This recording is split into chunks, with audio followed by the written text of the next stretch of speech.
May isang kawikaan na sinagsasabi, outside the church, there is no salvation. Pero sa literal na interpretasyon, ang ibig sabihin nun, kailangang mabinyagan ka, makatanggap ka ng mga sakramento para mapabilang ka sa simbahan. At doon, ikaw ay parang sasakay sa isang bangka upang ikaw ay maligtas. Pero ang ganitong kamalayan ay hindi na applicable sa ating panahon, sapagkat ang pamantayan ng kaligtasan ng tao ay hindi dahil ikaw ay nabinyagan o nakatanggap ng mga sakramento, kundi dahil ikaw ay may relasyon sa Diyos na malalim. Yun ang batayan. Kaya ngayon, dito sa ating Ebanghilyong napakinggan, nakasakay ang mga alagad kasama ni Jesus at sila'y hinahampas ng malakas na alon at hangin sa kanilang pagtawid sa dagat. Ang importante ay kung kasama natin si Jesus, yun ang ibig sabihin ng mas malalim na kahulugan ng outside the church, there is no salvation. Ibig sabihin, dapat ay palagi tayo nakasakay sa bangka ni Jesus upang anong nang dumating sa ating ligalig o masamang mga pangyayari, tayo ay makatawag sa Kanya tulad ng pagtawag ng mga alagad sa mabuting balita na sila ay nagmamakaawa na sinasabi, lulubog na po tayo, tulungan ninyo kami. Hindi ito sigaw ng desperasyon, kundi sigaw ng pananampalataya dahil wala namang masusulingan ang mga alagad na ito maliban na sila'y tumawag kay Jesus.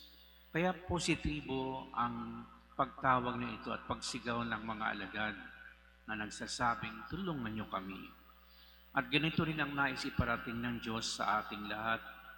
Importante tayo ay nakasakay palagi sa bangka ni Jesus.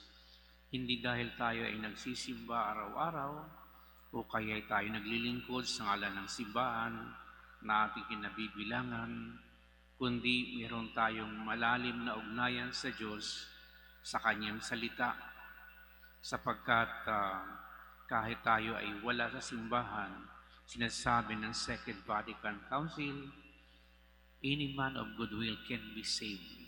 Basta taong may mabuting kalooban, siya ay maliligtas.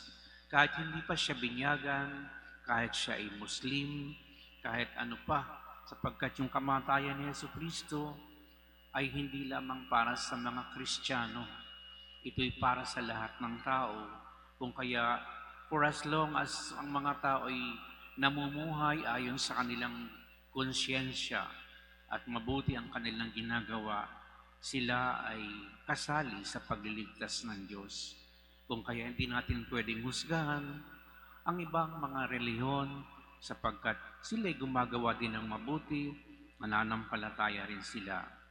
Pero ang bottom line ng Ebanghilyong ito, mga kapatid, ay ang binanggit ni Jesus, bakit naman napakaliit ng inyong pananalig?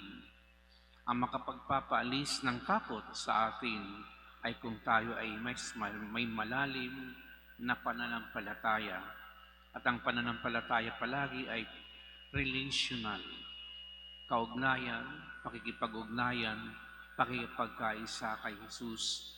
Kung kaya lalo tayong lumalakas dahil alam natin na kay Kristo merong tuong kaligtasan. At yan ang maliwanag na sinasabi sa sumbat ni Jesus nang sabihin sa mga lagad, napakaliit naman ng inyong pananalig. Nang ibig sabihin, manalig kayo sapagkat kasama ninyo ako. Hindi ko kayo iiwan at pababayaan sa inyong mga struggle dahil kayo ay mga alagad ko. At ito mga kapatid, ang nais ng Diyos na iparating sa atin sa araw-araw, na kasama at mabuti ang Diyos sa Kanyang patikitungo sa atin. Nawa ay mapanghawakan natin palagi ang salitang ito ng Panginoon dahil maraming pagkataon na kapag tayo dumadaan sa krisis ng buhay, nakakalimutan natin na siya ang una nating tawagan at panghawakan. gumagawa tayo ng mga human solutions na kuminsan ay nag-fail din naman dahil hindi ito nakaugat sa Panginoon. Kaya hingin natin sa panalangin ngayon sa umagang ito na tayo ay palaging magpasailalim sa kalooban ng Diyos.